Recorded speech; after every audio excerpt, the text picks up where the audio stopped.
One of the biggest effects that we've been able to see in the last few generations between, the baby boomers, Generation X, Generation Y, the millennials, and so on and so forth, is the generation gap. And what this growing gap of technology education is basically there is a big difference between what a 5-year-old can do with a computer and what a 75-year-old can do with a computer right now. And that's because technology has been moving so fast, and the educational system doesn't know how to compensate for what's happening in the world.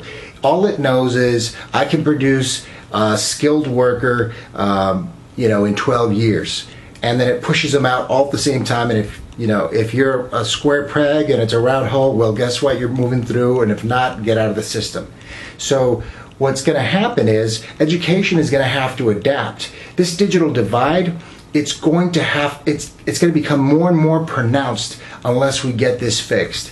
And education is going to have to evolve. It's going to have to change unless we're going to start seeing, generational gaps, or even, digital divides, as they call them, between, high schoolers and junior high kids are going to have a generational technology gap, because it's just going to start moving faster and faster with no foreseeable end in sight.